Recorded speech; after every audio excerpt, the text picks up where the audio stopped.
Hi mga sayong soy, mayang adlaw sa inyo tanan. So mga sayong soy, magtanong lang ako sa inyo kung sa tanan nga nakaagi papasta sa ilang nga mga ngipin.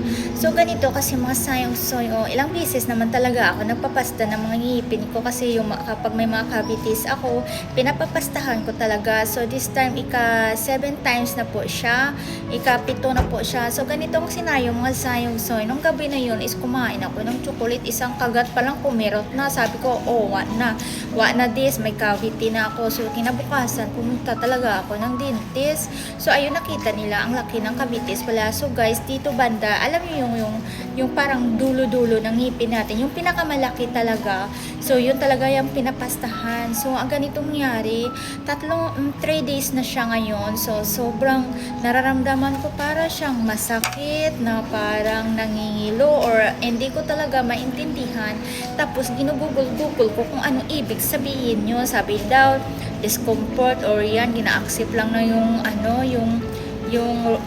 tissue ng teeth natin. So ayun, sobrang sakit talaga, kaya wala ako ngayon sa mood.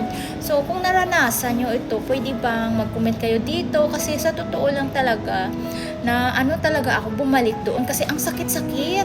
Kasi sa totoo lang, marami naman akong cavities, pero nakapapasta ako 7 times, sa iba minsan sa Pilipinas, sa Bangkok, or dito. So ngayon talaga na sobrang sakit siya, kasi in-explain naman talaga sa akin ng dentist na itong ngipin natin dito sa loob-loob talaga, yung pinakadulo na malaki is malalim yung cavity niya. So and then malaki po siya. So kaya ayaw kong bumalik doon kasi sobrang masakit siya, and gusto din ng my love ko nga babalik ako doon para ma-x-rayhan kung ano ba talaga yung nangyari.